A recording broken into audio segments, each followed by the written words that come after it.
El primer método y más usado es el método directo. En el método directo vamos a hacer lo siguiente. El primer paso es tomar todas las hipótesis como válidas. Y el segundo es a partir de pasos lógicos y usando las leyes de inferencia vamos a llegar a la tesis. Un ejemplo de eso sería lo siguiente. Debemos probar que esto es una tautología. Observemos que es una doble equivalencia, es decir, tenemos que hacer cada implicación por aparte. Primero vamos a hacer esta implicación, es decir, vamos a hacer P, entonces PO, P y Q. Ahora, ¿qué vamos a hacer? El primer paso es tomar las hipótesis como ciertas.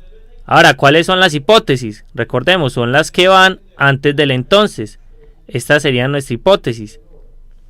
O sea que aquí vamos a tomar P como verdadera. O sea, vamos a tomar P y esta va a ser la hipótesis. Ahora, ¿qué vamos a hacer? Vamos a empezar a aplicar procesos lógicos para llegar a esta tesis. Recordemos que cuando nosotros tenemos una proposición verdadera, podemos agregarle cualquier otra proposición que queramos por medio de una O. Entonces lo que vamos a hacer es agregarle lo que necesitamos, es decir, P y Q. Esto lo llamábamos adición. Ahora tengamos en cuenta que para estos pasos todos deben ir con su propia justificación, es decir, la propiedad o teorema que usamos. Ahora vamos a hacer la otra implicación, es decir, esta. ¿Qué nos dice? Nos dice que PO, P y Q implica P. Ahora, ¿cuál es el primer paso? Poner las hipótesis. ¿Cuáles son las hipótesis? Tenemos esta hipótesis que es PO, P y Q. Esta es la hipótesis. Ahora vamos a aplicar procesos lógicos y reglas de deducción para llegar hasta P. Entonces, ¿qué hacemos? El segundo paso que vamos a hacer es distribuir esta O. ¿Cómo se hace eso? Recordémoslo. Queda POP y POQ. Esto lo llamamos la distribución.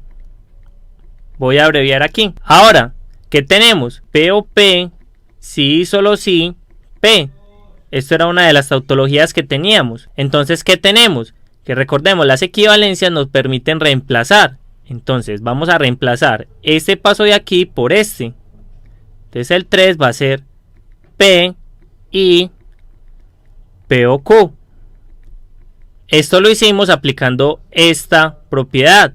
Entonces la anotaríamos acá. Ahora, ¿cuál es el cuarto paso? Debemos deducir P. Teniendo una I podemos concluir P. Esto lo llamábamos simplificación.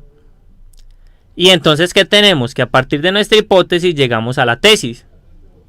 Y aquí también tuvimos que a partir de nuestra hipótesis llegamos a la tesis. Por tanto, esto es una tautología y esto también.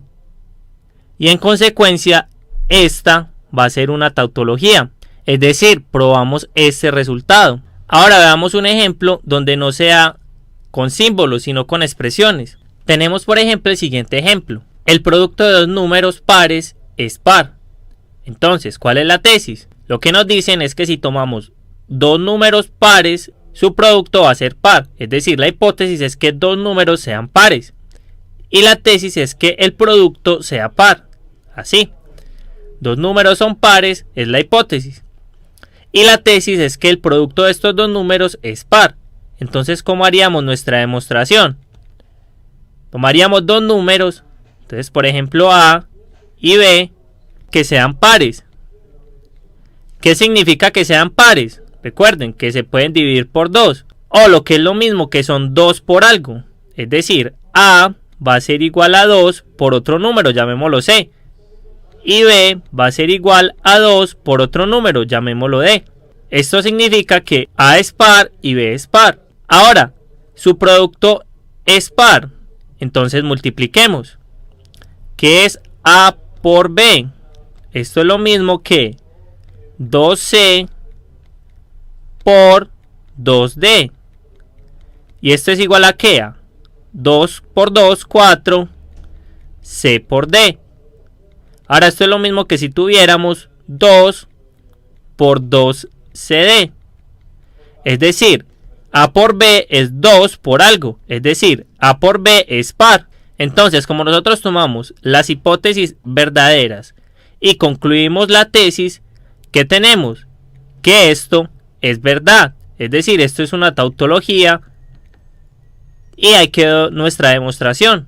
Ahora podemos tener otros ejemplos. Un ejemplo más donde utilizaremos el método directo. Ahora, ¿qué hacemos? Recordemos, miramos cuál es la hipótesis, en nuestro caso, que es lo anterior a la implicación, y miramos cuál es la tesis, que es la parte posterior a la implicación. Ahora lo que debemos hacer es, a partir de las hipótesis, llegar a la tesis. Entonces nosotros siempre suponemos las hipótesis, es decir, no Q y P, entonces Q. Ahora esto lo llamamos las hipótesis. Ahora, ¿qué vamos a hacer? Hacemos lo siguiente. Como esto es una I, podemos separar cada uno de los valores. Es decir, aquí nos queda no Q y en el tercer paso nos va a quedar P, entonces Q. Esto lo podemos hacer por la simplificación. Ahora tenemos lo siguiente. Tenemos P, entonces Q. Y nosotros teníamos la siguiente ley que la llamábamos el contrarrecíproco. Que si teníamos una implicación la podíamos cambiar de sentido, pero cambiando también el valor de verdad de las proposiciones. Es decir, P, entonces Q era lo mismo que no Q, entonces no P. Recuerden, como estas son equivalencias, las podemos reemplazar. Aquí es no Q, entonces no P. Recuerden, esto se llama el contrarrecíproco. Ahora, observen lo que tenemos. Tenemos esta implicación y tenemos esta, que es el primer término de la implicación. Recuerden que nosotros, si tenemos este término, podemos concluir no P. A esto lo llamamos modus ponens. Y entonces, ¿qué hicimos? A partir de esta hipótesis llegamos a la tesis. O sea que esto es una tautología. O sea que esto es verdadero siempre. Es decir, quedó nuestra demostración hecha y esto probado. En nuestro próximo video explicaremos uno más de los métodos de demostración.